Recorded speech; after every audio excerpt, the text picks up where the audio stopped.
Hi everyone, welcome to Kris's Corner. This is Kris with Craft Closet. Today I'm going to show you how to make a shaped puzzle. Making puzzles is fun and easy with a puzzle generating website like this. I will put the URL for this puzzle website in the comment section. So let's get started.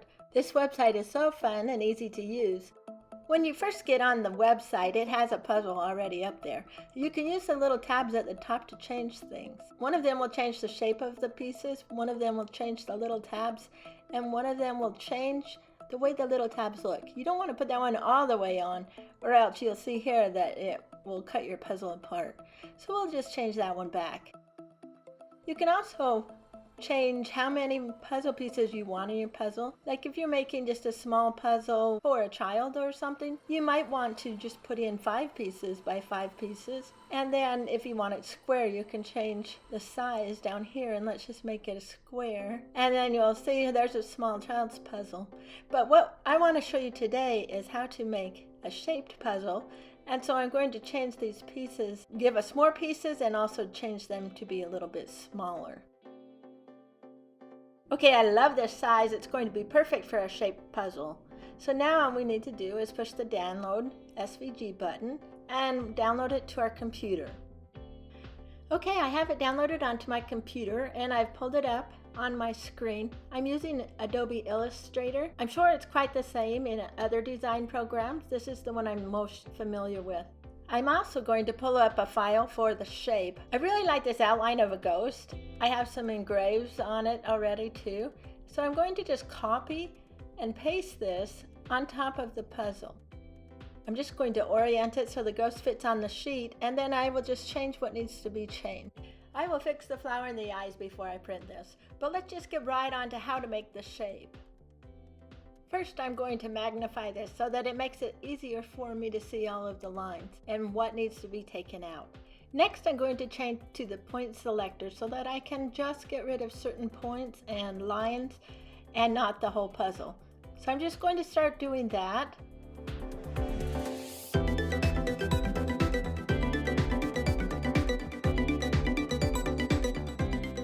Now that I've gotten rid of all the stray lines, I'm going to go through and look at the puzzle. And if you look here, you can see that there's some tiny pieces.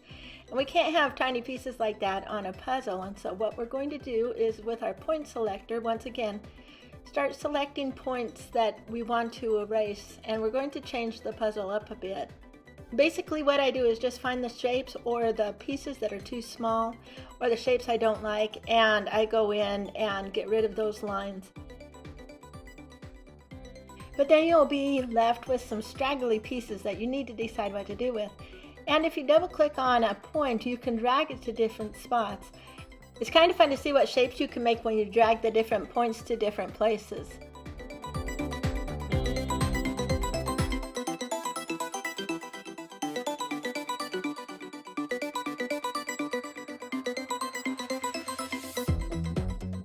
You can also use the little handles on the side to change the shapes of the little curves.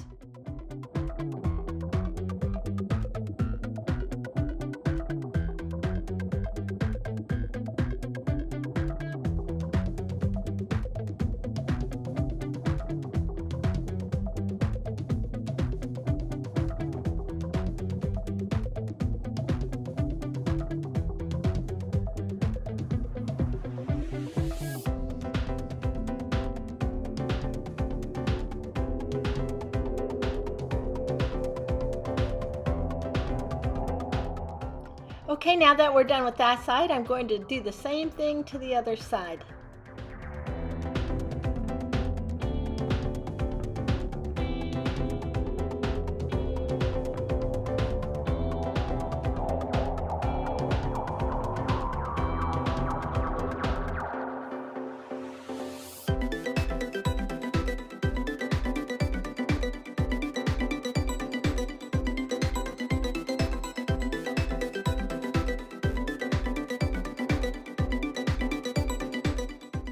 Okay, I think I'm done. Now I'm just going to make this smaller and look at the whole thing together and make sure everything looks alright and all of the pieces work on the puzzle.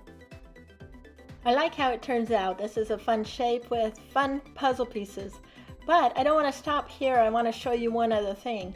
Sometimes you might want to do something more interesting with your puzzle shapes and like maybe put another shape inside of your puzzle. For this example, I'm going to use our same ghost and just copy, and then I'm going to paste it onto this design again, and I'm going to shrink it down. This time I didn't bring in the engrave, I just want the outline. I'm going to shrink it down small so that it's the size of a puzzle piece, and then I will show you how you can integrate a shape inside of a puzzle. So if you're doing a pumpkin, you could make little pumpkins, or if you're doing a ghost, you could make little ghosts, or whatever, and just kind of hide them inside the puzzle. It's really actually pretty easy. You just find a spot on the puzzle that you feel like it'll fit in really well, and then you basically do the same thing that we did before and make all of the lines line up.